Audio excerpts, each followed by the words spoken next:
السلام عليكم ورحمة الله وبركاته. أهلا بيكم في قناة أنا والغالية. أهلا بكل متابعيني. النهاردة هنعمل مع بعض عيش التورتيلا اللي هنعمل بيه سندوتشات الشاورما والسندوتشات السوري. هنعمل مع بعض بطريقة بسيطة جدا وهنقول لكم المكونات بتاعتها. عندنا هنا 6 كوبايات من الدقيق.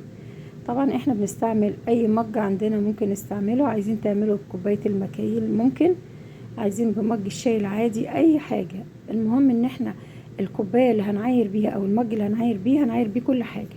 عندنا هنا نص كوباية من الزيت، معلقة صغيرة من الملح، ومعلقة من البيكنج باودر، ومعانا هنا معلقة صغيرة من الخميرة الفورية بس ما تصورتش، وكوبايتين من المية. وانصحكم ان انتم لما تيجي تحطوا المية ما تحطوش المية مرة واحدة، لازم تحطوا المية كوباية ونص، وبعد كده نشوف العجينة محتاجة مية ولا لا.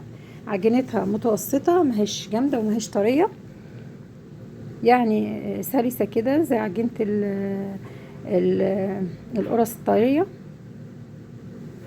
هنشغل العجان كده لغاية ما تلف معانا خالص، واحنا ممكن نعجنها بايدينا عادي، متاخدش وقت معانا. هنحط نقطة زيت بس او معلقة زيت واحدة عشان خاطر تلم بيها العجينة من العجان. بعد كده هنفصل العجان ونطلع العجينة بتاعتنا.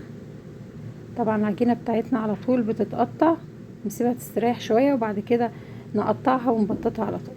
بنستريح 5 دقايق كده وهنبتدي نقطعها كده، يعني حوالي مثلا حوالي 80 جرام حجم القطع منها، الرغيف 80 او 90 جرام.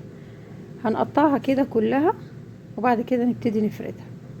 هنخلص كل عجينة عندنا زي ما انتم شايفينها كده وهنبتدي نفردها. وطبعا هنحط الصاج الخبز بتاعنا على النار لغاية ما يسخن شوية، وبعد كده هنبتدي نكمل فرد. واحنا بنفرد اول باول، يعني بنفرد وبنحط نخبز على طول. واحنا بنخبزها عادي على عين بوتاجاز.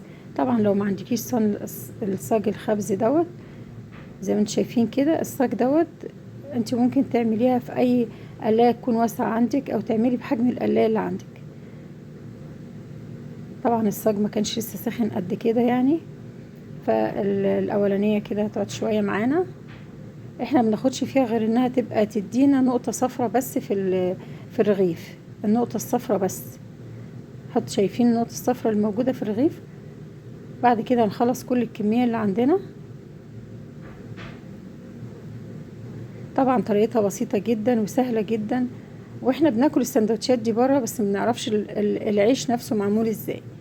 طبعا الوصفة بتاعتنا النهاردة خلصت. ما تنسوناش في الشير واللايك، ونشوفكم في وصفة جديدة وحلقة جديدة من قناة أنا والغالية. والسلام عليكم ورحمة الله وبركاته.